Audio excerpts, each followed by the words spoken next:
Zola is the new film from A24, directed by Janica Bravo. It is based on probably the most unlikely source material, a Twitter thread by Azaya King, also known as Zola. She wrote a 148-tweet story detailing the rise and fall of her friendship with another girl. They were both strippers at the time. I don't know where she is now, but without spoiling too much, the other girl tells Zola that she can make a lot more money at a club at Tampa, but when they get there, she finds out exactly how they're supposed to make that money. What comes next is a twisty story of prostitution and sex trafficking, and one can easily see why it went viral. The film adaptation has been called a road trip movie, but I don't think that's accurate. They're only on the road for like a few minutes. The majority of the plot happens once they actually get to Tampa, but whatever this movie is, it's pretty good. The characters are unashamedly trashy. No offense in the highly unlikely case that the real Zola is watching this, but I'm just saying these strippers are a little different from those in Hustlers. This is the Florida Project side of Florida. Actually, the dialogue is maybe closer to Tangerine. I can see that trashiness putting people off, but once you get used to that, you're left with an entertaining movie. It's crass, it's vulgar, it's dirty, and it's intriguing as hell. It's full of very funny moments, particularly in the first half, along with quite a few moments of suspense in the second half. It wears its social media origins on its sleeve, integrating a few Twitter notification sounds and a montage made to look like scrolling through Instagram.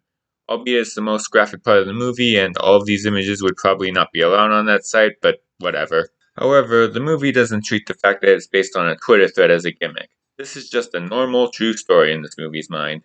I guess my biggest complaint is that the ending is a little abrupt. It pretty much just seems to end, and it feels like there should be at least another brief scene to wrap things up.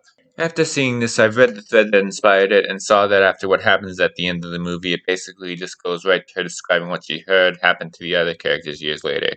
Even if they showed that in some text at the end, it would feel like more of an ending, in addition to giving us some catharsis. But in the long run, it turns out that you can make a movie from a bunch of tweets, and a funny, suspenseful, and altogether interesting one at that.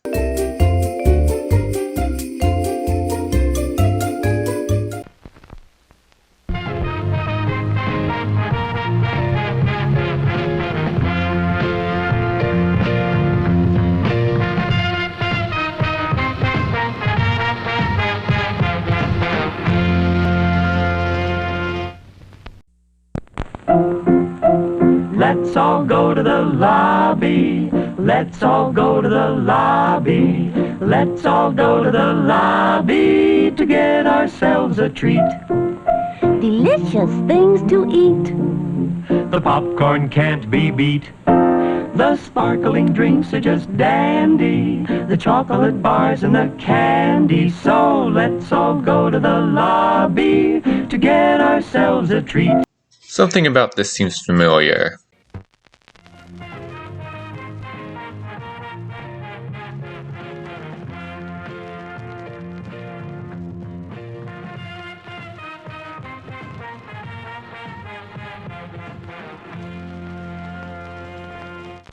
Summer of Soul, or When the Revolution Could Not Be Televised, now streaming on Hulu and in limited theatrical release, is the directorial debut of Questlove.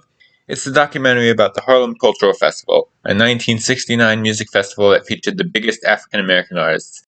It was a major event in black music history, but was unfortunately overshadowed by Woodstock, which took place at around the same time. In fact, footage of it was unpublished for over 50 years until it was shown in this very movie. This documentary is a concept film with never-before-seen footage interspliced with interviews from the president discussing it and its impact.